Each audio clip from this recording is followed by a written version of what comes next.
Moin aus dem Wunderland. Es geht weiter mit der schwebenden Insel. Letztes Mal war sie noch bei Michel, jetzt ist sie bei uns und wir beleuchten die.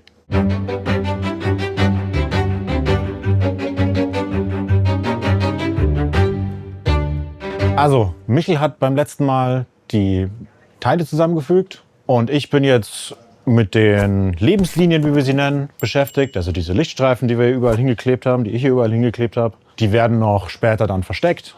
Und die habe ich jetzt alle schön zugeschnitten, alle angeklebt mit so Crepe vorerst. Dann habe ich sie schön alle verlöten dürfen mit ganz kleinen Kupferlackdrähtchen, die man hier so sieht. Was viel zu viel Arbeit war, aber es ist geschafft. Ihr fragt euch jetzt sicher, warum hier so unschöne Kabel einfach so runterhängen. Das sind die Anbringungen für diese Pilze, die hier dann als Deko hängen werden. An diese Lichter kommen dann Schwarzlichtdioden, die hier unten dann dieses Ganze ausleuchten werden. Und an diese Pilze, die hat Anna gebaut. Da kommen dann noch solche schönen Tentakeln dran, die dann schön leuchten und auf dem Boden nochmal einen Schattenwurf geben. Und diese ganzen Pflanzen, die da noch hinkommen, dann einfach leuchten lassen und beleuchten in der Nacht. Da haben wir auch schon mal ein kleines Testobjekt gebaut. Genau, wir haben uns einfach mal überlegt, wie das aussehen könnte mit den ganzen Blumen hier unten und haben die auch schon mal angemalt mit Schwarzlicht. Ja, ich bin jetzt dabei, gerade zu schauen, ob meine Lichtstreifen auch wirklich funktionieren. Das heißt, ob ich die Lötungen richtig gemacht habe, ob irgendwo kalte Lötstellen sind. Dazu habe ich mir ein kleines Programm geschrieben mit einem Arduino und dann werde ich das hier einfach mal anstecken. Ja, generell finde ich das richtig gut. Jetzt ist bloß noch eine Sache, nämlich, dass mein PC nicht entsperrt ist. Nee, aber ihr habt ja gesehen gerade, hier oben geht das Licht bloß bis hierhin. Das liegt daran, dass ich einfach in meinem Programm einfach mal 100 LEDs angemacht habe. Jetzt muss ich einmal diese Zahl ändern und schauen, wie viele es denn wirklich sind. Ah, da fehlen noch ein paar. Dann ist der erste Streifen schon mal ein Erfolg.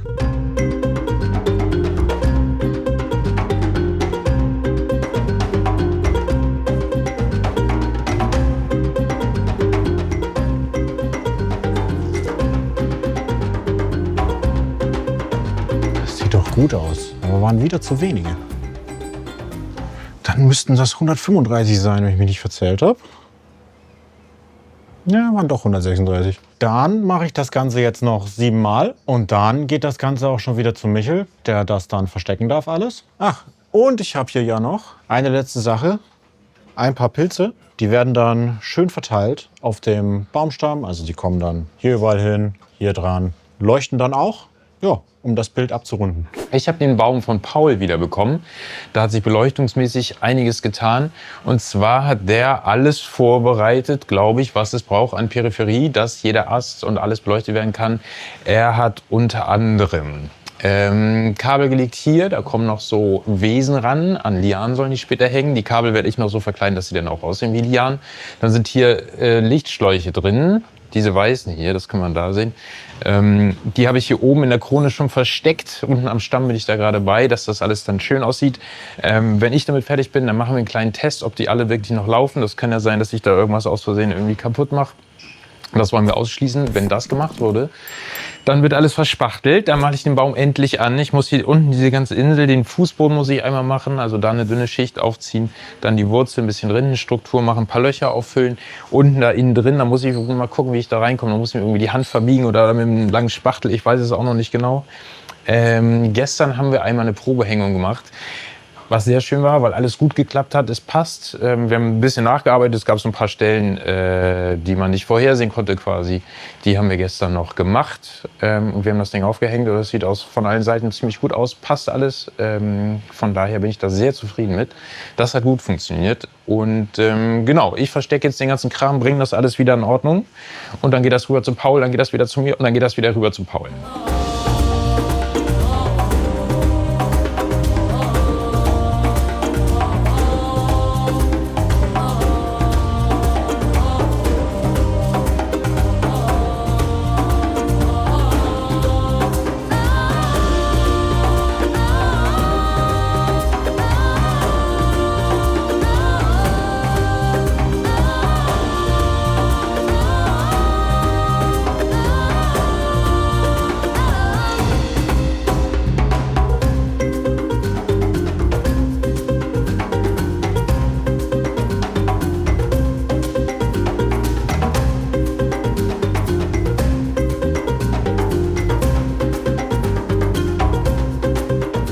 Unsere schwebende Insel braucht natürlich auch Bewohner. Und da wir da ja auch diesen so einen wunderschönen großen Lebensbaum drauf haben, haben wir uns orientiert in der nordischen Mythologie zum Beispiel oder auch in Filmen wie Avatar oder Herr der Ringe, Game of Thrones. Da kommen solche Bäume ja auch vor, wie sowas wirken kann, wie ja auch teilweise außerirdisch das sein kann oder sehr fantasievoll wird das Ganze, vor allem sehr bunt, es wird leuchten. Da haben wir uns auch die Pflanzenwelt vorgenommen. Pflanzen von der Erde genommen und die ein bisschen größer, kleiner gemacht. Zum Beispiel die fleischfressenden Pflanzen, die wir auf der Erde haben. Die jetzt auch nicht unbedingt in unserem Breitengraden zu Hause ist, aber auch so mehr Richtung Dschungel. Das passt ja auch wieder ganz zum Thema Urwald. Und jetzt hole ich die Leonie dazu und da zeigen wir euch mal schon, welche Szenerien wir schon fertig gemacht haben. Wie gefällt dir das, was wir jetzt schon haben? Also ich finde, die Pflanzen, die du da gemacht hast, finde ich einmalig. Dankeschön. Ja, ich habe versucht, dass das so ein bisschen die Farnwelt, dass das so ein bisschen Varianz bringt. Dass wir nicht nur helle Farben haben, sondern auch ein bisschen tiefere. So ein bisschen den Urwald auch noch haben, ne? Der ja Genau. auf dieser Insel dann sein soll. Also ist schon genial. Und diese vielen kleinen Definitionen von den Ureinwohnern quasi, die wir jetzt hier schon haben. Einmal reitend und eine Pflanze tragend. Und dann hier noch unsere Flugdrachen. Und den finde ich ja toll, den hast du ja gebaut. Genau, der soll dann so am Baum hängen, am Stamm. So, ne? Genau, und Zack. der kriegt noch einen Reiter wahrscheinlich auf den Rücken, der dann gerade gelandet ist. Genau, finde ich mit am besten, muss ich ehrlich sagen. Ja, mir gefällt auch die Szene schon ganz gut. Hier haben wir ja quasi 2 Drachen und 2 Menschen oder quasi Ureinwohner, die dann die Tiere füttern. Dann haben wir ja noch hier diese Reittiere. Die hat auch Spaß gemacht, die umzubauen. Ja, die sind Vor super. allem mit diesen 6 Beinen. Ich meine, mit 4 geht ja schon mal, muss man schon mal nachschauen, aber mit 6. Ja, das ist schon eine Herausforderung. Aber es hat geklappt. Da kann man mehr so ein bisschen mehr sehen, was wir schon haben an Szenerien. Kinder, die mit dem Pferd spielen. Genau, da wird das Pferd quasi geherzt ein bisschen. Hier kommt so eine Sitzgruppe, die essen dann gerade.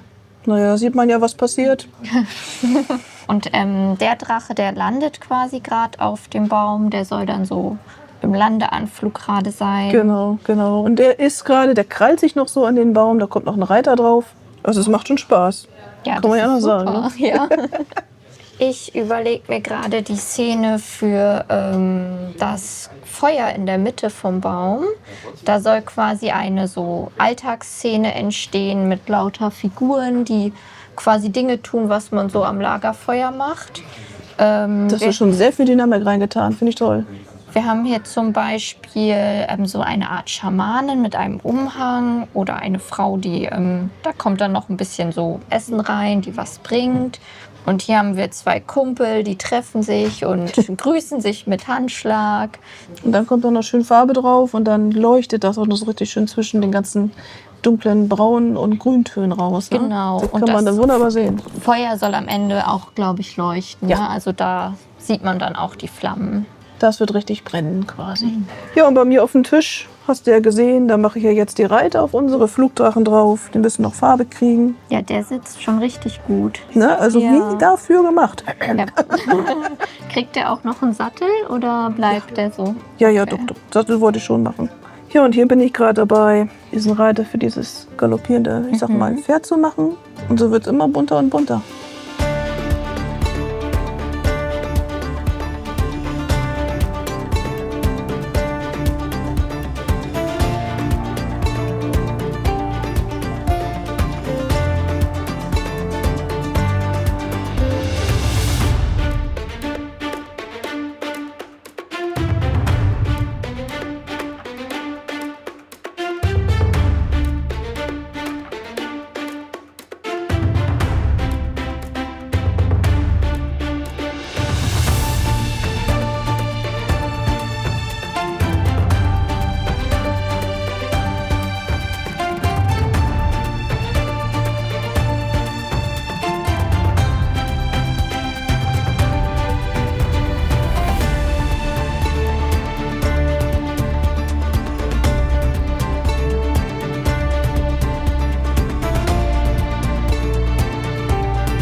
Jetzt habt ihr die ersten Eindrücke gesehen.